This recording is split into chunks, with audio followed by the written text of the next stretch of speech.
बिस्मिल्लाहिर्रहमानिर्रहीम। अस्सलाम वालेकुम नाज़रीन, मैं हकीम मोहम्मद शहबाज़ हूँ। आप यूट्यूब चैनल देख रहे हैं। इस वीडियो में हम बात करेंगे जिन लोगों को जो है जल्दी अमराज हैं। जल्दी अमराज का ताल्लुक़ चाहे एलर्जी से हो, चाहे फंगस से हो, चाहे ख़ारिश से हो, या जल्द के जितने भी मसाइल हैं जल्द के हवाले से आप जो है कहीं भी किसी भी स्पेशलिस्ट के पास जो है जा के थक चुके हैं या तंग आ चुके हैं।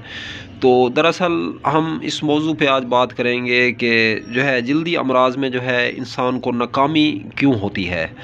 तो जल्दी अमराज में दरअसल जो है कामयाब दवाएं इस्तेमाल करने के बावजूद भी जो है नाकामी इसलिए होती है।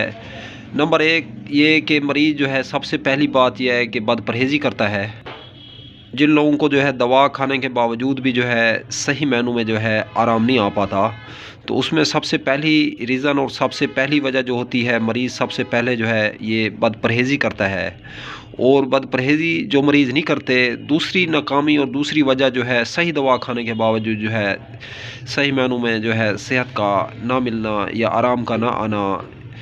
तो उसमें सबसे बड़ी वजह एक ये भी होती है कि दवा की जो मुद्दत होती है, दवा का जो वक्त होता है, पूरे वक्त जो है दवा ना खाना। मसलन ये जो साफ़ी है, जिन लोगों को जल्द के हवाले से मसाइल हैं, इसकी जो मुद्दत है ये 3 माह है। 3 माह इसको ज़रूर इस्तेमाल किया जाए तो इंशाअल्लाह मुमकिन है कि आपको जो है सेहत मिल जाए। तो नाज़रीन, जिन लोगों ने साफ़ी इस्तेमाल की है, ख़ारिश का आराम उन लोगों को नहीं आ रहा, तो आज उनका ये वहम भी दूर हो गया। या जिन लोगों ने साफ़ी के अलावा और दवाएं इस्तेमाल की हैं तो आराम नहीं हुआ, वो साफ़ी इस्तेमाल करें। साफ़ी इस्तेमाल किया आराम नहीं हुआ तो इसको 3 माह इस्तेमाल करें। आपने कम इस्तेमाल किया 3 माह से, तो इसके जो अज्जा हैं, जो मेन इंग्रेडिएंट हैं, वो ये हैं सना मक्खी, चोब चीनी, गोलमंडी, गोल नीलोफर, बुरादा शीशम, बारगेश शाहतरा, पोस्ते नीम, चराइता तल्लख, सरफूका, नर कचूर, हलीला स्याह, संदल सुर्ख, अफ्तीमोन, नगंद, बाबरी और अस्त खुद्दूस, गुलूए खुश्क, तरबुत सफ़ेद, पोस्त कचनार, संखा होली और नीलकंठी, गोल सुर्ख अज्जा इजाफ़ी।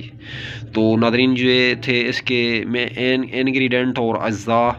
तो अगर कोई आदमी जो है अपनी मंजिल तलाश करना चाहे, ये दवा बनाना चाहे, तो इसमें देसी शक्कर ऐड करके ये जड़ी बूटियाँ जो हैं ये इतने ही मिकदार में, वज़न में, क्वांटिटी में जो है तैयार करके अपना सिरप जो है इसमें परवेज़ो बेंजोवेट जो है इस्तेमाल करके सिरप अपना तैयार कर सकता है। तो अगर आप लोग जो है ये सिरप जो है चंद मिनटों में मुख्तसर तरीके से तैयार करना चाहते हैं, तो कोई भी जो है खून सफ़ा करने वाला जो सिरप है वो लेके बड़ी बोतल लीटर में, जिस तरह ये बोतलें पड़ी हुई हैं, तो ये जड़ी बूटी जो है पीस के उसका चौथाई हिस्सा, मसलन 1 किलो अगर सिरप है तो 1 पाव जो है इन जड़ी बूटियों को, तमाम जड़ी बूटियों को थोड़ा थोड़ा लेके मिक्स करके उसी में डाल दें, पाउडर करके, ग्राइंड करके। तो नाज़रीन फिर उसी को ही 2 से 3 चम्मच जो है इस्तेमाल करते रहें, तो यही फ़ायदा होगा जो साफ़ी का जो है फ़ायदा होगा। तो नाज़रीन अब तक के लिए इतना ही। तब तक के लिए अपना भी ख्याल रखें और इस फेसबुक पेज और यूट्यूब चैनल का भी दोस्तों हम मिलें किसी भी नई वीडियो के साथ। खुदा हाफिज़।